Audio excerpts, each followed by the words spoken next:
සෑද නිවිස් කරනවා. අපු මෙයා ඕන දෙයක් කරනවා. මම නම් උග කාලේ ගියා අම්මා උග බත් ටිකක් කාලේ. මට නම් කාලේ తీරලා තියෙනවා. ලොකු පුතා දැන් මේ දරුවට මහන්සියනේ. කෑම කාලයක් නිදාගන්න ලෑස්ති කරලා මත කතා කරමු. කුමාරයාටනේ අවුම්කම් දෙන්න වගේම කතා කරන්නත් හුඟක් කැමතියි. මට ඒක දැනුණා. කුමාරයාට ලංකාවට ආවේ අපේ රටේ තියෙන විවිධ ආගමික ඇදහිලි ගැන ටිකක් ඉගෙන ගන්න හිතාගෙන.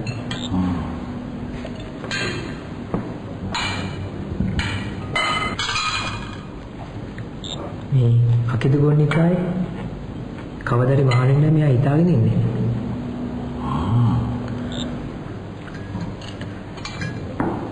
අනේ සාදු.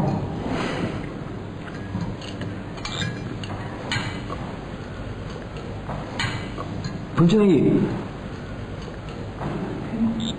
කැම්පස් එකේදී ඉගෙන ගත්තේ මොන විෂයද? ලොජික් කෑම ටික කාලා ඉඳ ළමයිනේ.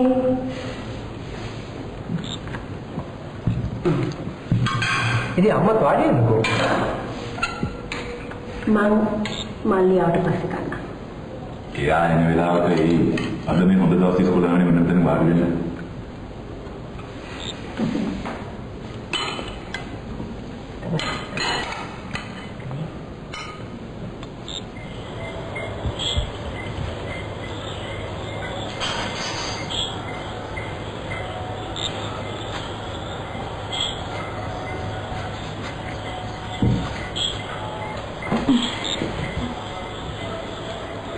අම්මේ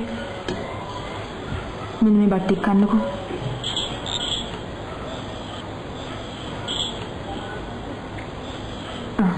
මේක.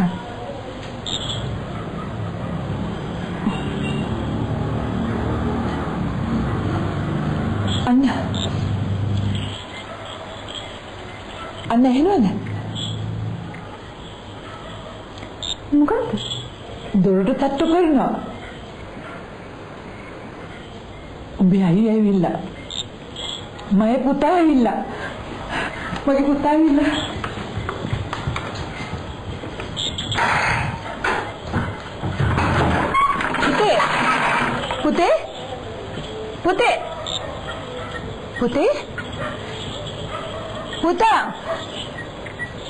පුතේ.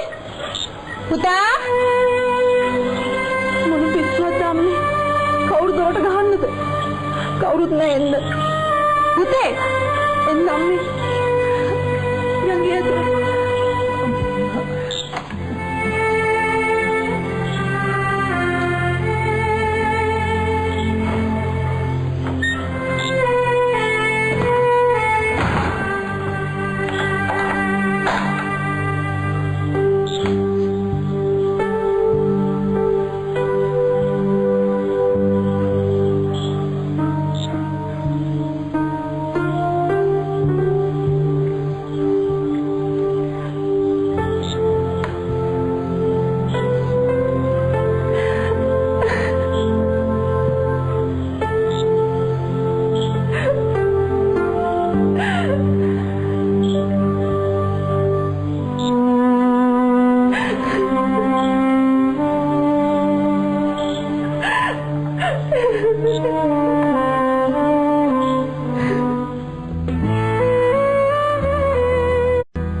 මං හිතන්නේ පැය 10ක් 12ක් ගියා.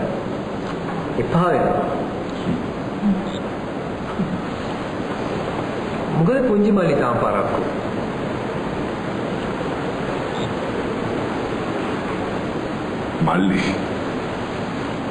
මල්ලි තමයි දවසකටවත් මල්ලි. ඔය මෝඩයට උගන්වන්න වියදම් කරපු සල්ලි වලින් කිකිලියෝ 7-8 දෙනෙක් අරන් දැම්මම අඩු ගානේ බිත්තරවත් තිබුණ ගන්න.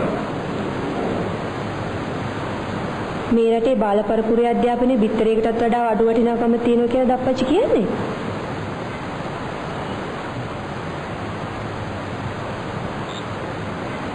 තව ටික දවසකින් අප්පච්චි කියයි මට උගන්වන්න වියදම් කරපු සල්ලි වලින් කුකුල් ෆාම් එකක් දැම්ම නම් හොඳයි කියලා. කට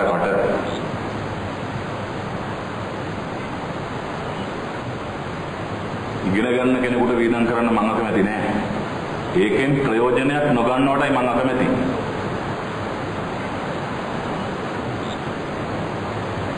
පොඩි පුතා නරක කළේ මේ අප්පච්චි තමයි ලොකු පුතේ.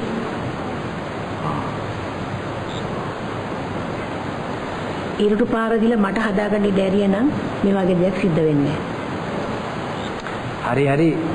දැන් පුංචි මල්ලිට මොකද වෙලා තියෙන්නේ? කොණ්ඩේ වවාගෙන ජෝගි කලිසමට බැහැලා අඳින්නේ ගෑනු වදින ටී-ෂර්ට්. අප්පිරියා බෑ දකින්නකොට. චි. ලොකු පුංචි කොයි කවුරුත් Taman ඉන්න තැන ගැන හොඳ වැටහීමක් ඇතුව ඉන්න ඕන.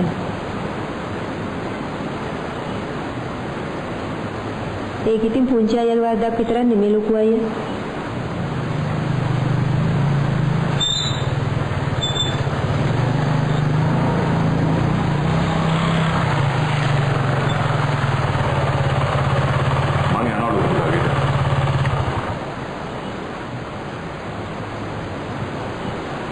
අයියලා මනිලා කතා කරගන්නකො එහෙනම්.